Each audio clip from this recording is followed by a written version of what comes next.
உங்களோட mobile repair ஆயிடுச்சுன்னா service centre கொடுக்கும்போது உங்களுக்கு மொபைலுடைய பாஸ்வேர்ட் கேட்பாங்க. அப்போ உங்களுடைய ஃபோட்டோஸ், வீடியோஸ், சேட்ஸ்லாம் அவங்க பார்க்காம இருக்கணும். கண்டிப்பாக அந்த செட்டிங்கை ஆன் பண்ணிட்டு கொடுங்க. சாம்சங் மொபைலுக்கு செட்டிங் ஓப்பன் பண்ணி டிவைஸ் கேருக்குள்ள போய் மெயின்டெனன்ஸ் மோட் ஆன் பண்ணி வச்சுக்கோங்க. அவங்களால உங்களோட டச் கேமரா ஆக்சஸ் பண்ண முடியும், ஆனால் அவங்களுடைய ஃபோட்டோஸ், மெசேஜ் அவங்களால பார்க்க முடியாது.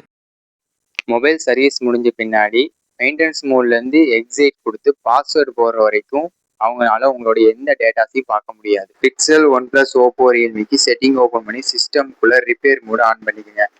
இதுவும் மெயின்டெனன்ஸ் மோடு மாதிரி தான். சர்வீஸ் பண்ணுறவங்களால உங்கள் டேட்டாஸை பார்க்க முடியாது. அடுத்து ஐஃபோன் ஆக்சஸ் அபிலிட்டியில் அசிஸ்டிவ் ஆக்சஸ்க்கு போய் அசிஸ்டிவ் ஆக்சஸை ஆன் பண்ணிக்கோங்க. இதுலேயும் சர்வீஸ் பண்ணுறவங்கனால உங்களோட டேட்டாஸை பார்க்க முடியாது. ஃபோட்டோ எடுத்தால் கூட அந்த ஃபோட்டோ கூட அவங்களால டெலீட் பண்ண முடியாது.